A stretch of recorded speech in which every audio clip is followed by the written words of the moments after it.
In today's video, we're going to be having a conversation about Paradox Rift, giving my full final review of the set and what I anticipate is going to happen leading up to release. Now, before we jump into it, as always, we do weekly giveaways. All you have to do to enter is leave a like, comment down below, and subscribe to the YouTube channel. Now, let's jump into today's video, ladies and gentlemen. So, if you haven't already seen it, SV4 has officially been released when it comes to the full set list review.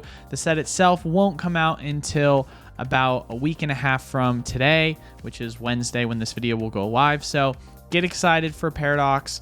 I think personally, you'll be surprised by my personal take on the set, as there has been a lot of overall mixed emotions. But the biggest thing I want to have a conversation about today is, should you pick it up? Should you wait? What's the overall review as a whole when it comes to this set? And is there an investment aspect to this as well? But taking a look at some of the cards in the set, I think the big key takeaway that a lot of sentiment I've been hearing around the market has been, man, we just hate those funny crowns. If you're looking at the Garchomp card, which it's already been released for a while now, it's just one that feels underwhelming, to say the least. It draws a lot of attention away, especially since the background itself is really disappointing. And for that reason, a lot of people have felt really negative about it. I know that for some people, they're like, all right, well, it doesn't matter for me anyway about the funny crowns. At least they're going to have some cool cards like the Gallade with the future version, and then the ancient version of the Salamence, which for me personally, I also think that we shouldn't take away from the set by just the Garchomp and looking at these other amazing cards. And I think that these cards themselves as well will perform pretty well.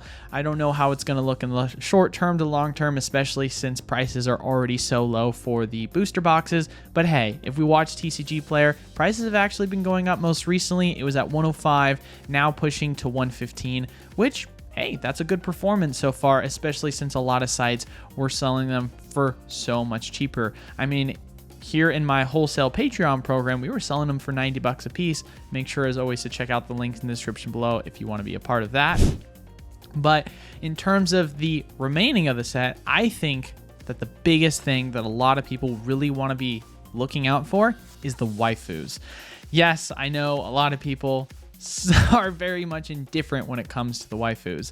You've got multiple actually in this set. You're going to have the first ever release of an alternate art or an SIR version of the Parasol Lady, and then you also have a fan favorite in Mela. I think these two cards could ridiculously carry the set. I don't think a lot of people are really considering this. I know this set is still very, very new. We just now got the full set list after it hadn't really been teased at all because we were kind of left in the dark. We had an understanding of like what was more than likely expected to be in the set, but overall, it wasn't until very last second that we got to see this full set list. I'm not saying that it's going to ultimately be now one of the best investments to pick up because we now know we're going to have some waifu cards, but I think that when you look at the other sets in the Scarlet and Violet era, one of my favorites so far has been Paldea. I think it's a very slept on set. It has some really cool art designs along with an Iono, but the main takeaway that a lot of people have as far as negativity towards the set is, other than the Magikarp, other than the Tyranitar and the Iono, that's kind of it when it comes to overall pulls.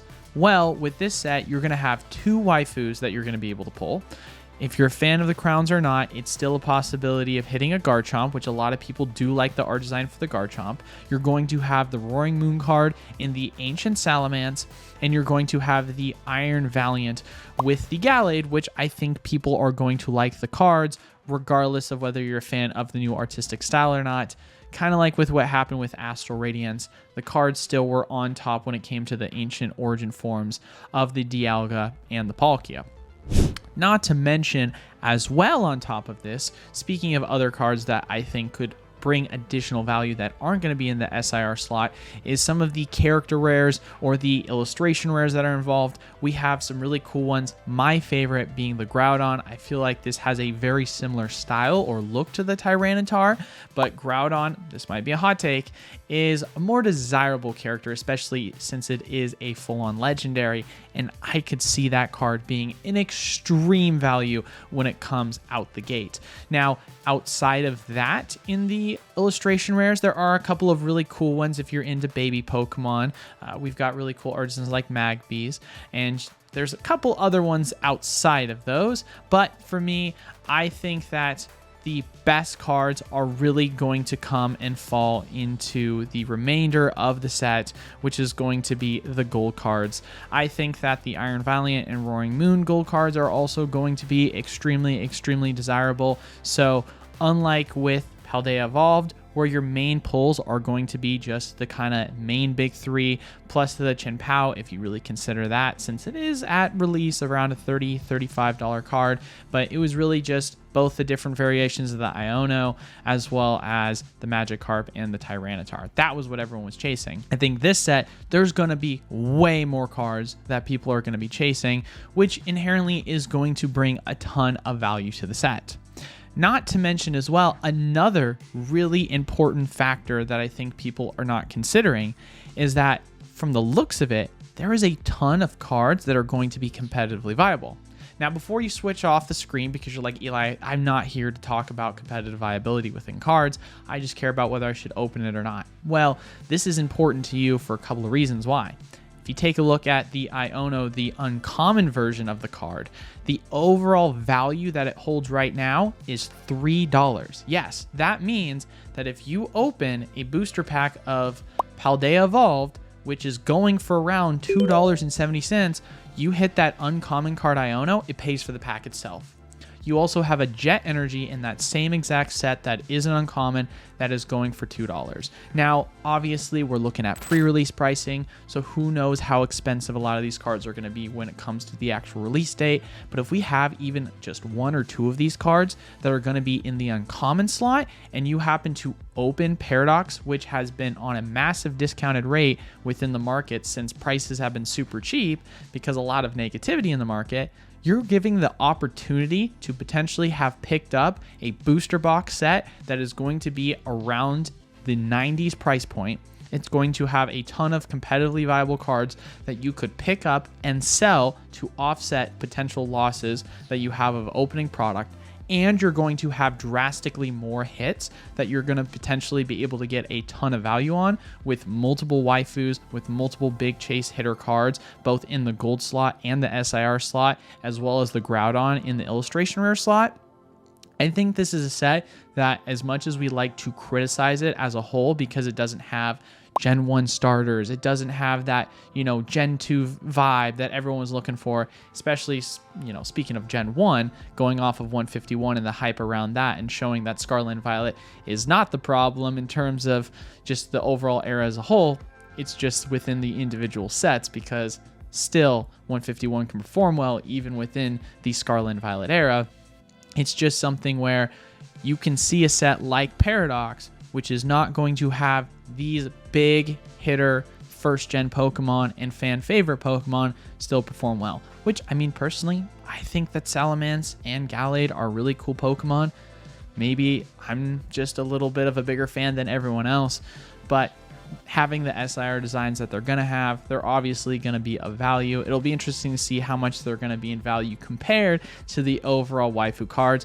But if we literally go look right now at the pre-sale pricing for some of the waifu cards, we haven't gotten a sale yet for the Paracel Lady, but it wouldn't surprise me if that card was going to go for $100 plus going out the gate. But the Mela has already had multiple sales going for over $100, showing that it's so far going to more than likely be the most expensive card in the set. Now, here's something that's extremely important that I feel like you guys need to be able to take away from this. Obviously, as mentioned before, I think this is going to be a sleeper set, and it's going to be better than a lot of people realize, whether they like a lot of the cards in it or not, or they have a waifu obsession or not. When it comes to this channel as a whole, we talk about investment opportunities.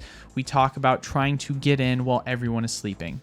One thing that we have been looking at most recently, or that you've noticed recently, is there tends to be a lot of times where cards will start off extremely cheap on pre-sale and then all of a sudden run up in value. We've had multiple instances of this happen with the alternate art Aerodactyl, the alternate art Machamp, and the illustration rare Magikarp. If you've watched the prices of all 3 of those cards, they start off extremely cheap on pre-sale pricing and then all of a sudden skyrocket in value.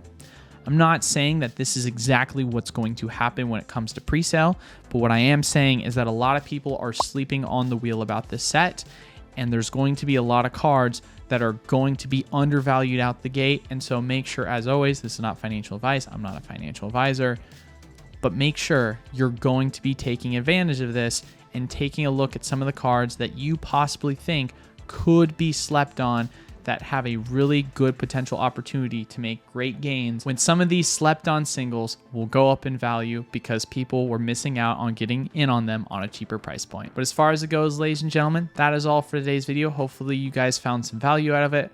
I want to get everyone's opinions down in the comment section below, see what they think about Paradox. I'm personally excited for it. I know there's a lot of negativity in the market and a lot of polarity when it comes to the love or hate for this set, but this is one that I'm actually pretty hyped about, and I think it's going to be refreshing from the last booster box set that we got, Obsidian Flame. So hopefully you guys enjoyed as well, but I hope you guys have a wonderful rest of your day. Until then, I will see you all on Thursday. Peace.